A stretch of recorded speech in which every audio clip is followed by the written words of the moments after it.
இணைந்திருப்பது மதிய நேர பிரதான செய்தி அறிக்கையுடன் தொடர்வது விளையாட்டுச் செய்தி. இலங்கை கிரிக்கெட் நிறுவனம் நடத்தும் வருடாந்த விருது வழங்கும் விழாவில் ஆண்டின் சிறந்த வீரருக்கான விருது உள்ளிட்ட 4 விருதுகளை இலங்கை கிரிக்கெட் அணியின் தலைவர் ஆஞ்சலோ மேத்யூஸ் தனதாக்கிக் கொண்டார். ஆண்டின் சிறந்த ஜனரஞ்சக விருதுக்கான விருதினை குமார் சங்கக்கார பெற்றுக் கொண்டார். ஒருநாள் போட்டிகளுக்கான சிறந்த சகலதுறை வீராங்கனையாக முன்னாள் அணித் தலைவி சமரியா தபத்து தெரிவு செய்யப்பட்டார். இலங்கை கிரிக்கெட் நிறுவனத்தின் ஏற்பாட்டில் நடைபெறும் வருடாந்த விருது வழங்கும் விழா நேற்றிரவு இடம்பெற்றது.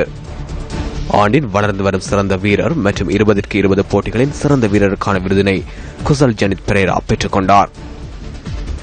20-20 போட்டிகளில் சிறந்த பந்து வீச்சாளராக நுவன் குலசேகர விருது வென்றார்.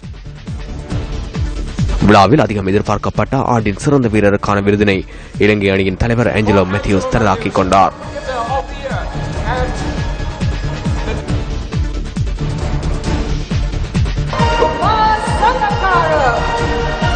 ஆண்டின் சிறந்த ஜனரஞ்சக வீரருக்கான விருதினை குமார் சங்கக்கார பெற்றுக் கொண்டார்.